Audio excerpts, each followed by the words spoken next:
এবাৰ নগাঁও জিলাৰ ৰূপহীহাটৰ কুমাৰ গাঁৱত হৈছে এটা অঘটন। পানীত পৰি খলিল সমাধি 2 বছৰীয়াৰ কন্যা শিশু। ঘৰৰ ওচৰত খেলি থকাৰ অৱস্থাতেই পানীত পৰি মৃত্যু হয় দেৱ শিশুটিৰ। পৰিয়ালৰ লোকে বিচাৰ কুচাৰ কৰি ওচৰৰে পুখুৰী এটাৰ মৃত অৱস্থাত উদ্ধাৰ কৰে শিশুটিক পানীত পৰি থকাৰ আকস্মিক মৃত্যুক শোকস্তম্ভত কৰি তুলিছে অঞ্চলবাসী। পুনৰবাৰ জনাইছো, ৰূপহীহাটৰ কুমাৰ গাঁৱত অঘটন। পানীত পৰি খলিল সমাধি 2 বছৰীয়াৰ কন্যা শিশু। ঘৰৰ ওচৰত খেলি থকাৰ অৱস্থাতেই পানীত পৰি মৃত্যু হয় দেৱ শিশুটিৰ। পৰিয়ালৰ লোকে বিচাৰ কুচাৰ কৰি ওচৰৰ পুখুৰীত মৃত অৱস্থাত উদ্ধাৰ কৰে শিশুটিৰ পানীত পৰি আকস্মিক মৃত্যুত শোকস্তম্ভত কৰি তুলিছে অঞ্চলবাসী। দিনৰ 3টা বজাত আপোনাৰ ভাত পানী খালে, খাই পেলাই মাকজনী অলপ অকণমান আৰাম কৰিছে। বাচ্চাটো বাহিৰত ওলাই গৈছে, 3জন বাচ্চা একলগত গৈছে, গৈ পেলাই বাচ্চাটো পানীত পৰিব। খেলি থকা অৱস্থাত ক'ত হৈছিল ঘটনাটো? এই ঘৰৰ লগতে পুখুৰীটো। গাঁওখনৰ নাম কি আছিলে? গাঁওখনৰ নাম মোৰ নাম।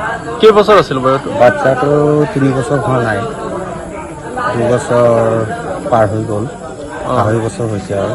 2.5 বছৰ হৈছিলে। আপোনালোকে সন্ধিয়াত গম পাইছে পিছত? সন্ধিয়া। গাঁওখনৰ নাম কি আছিলে? অৰুণা। পানীত পৰিছিলে। কেইবছৰৰ বাচ্চা? 2 বছৰ। ক'ত হৈছিলে ঘটনা? কুমাৰ গাঁৱত। কেতিয়া হৈছে?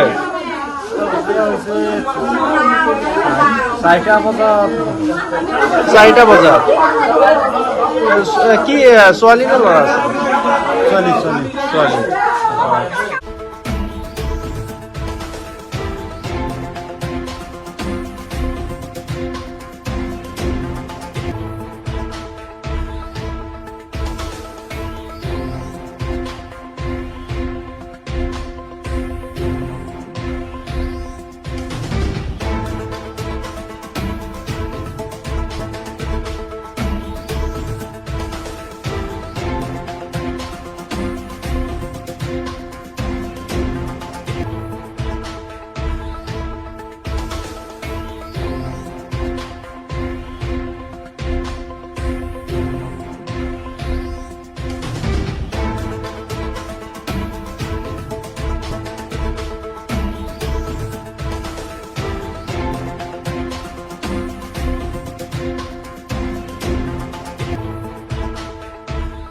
ৰূপহীহাটৰ পৰা ফুৰকানুল ইছলামৰ ৰিপৰ্ট, মাই নিউজ NA।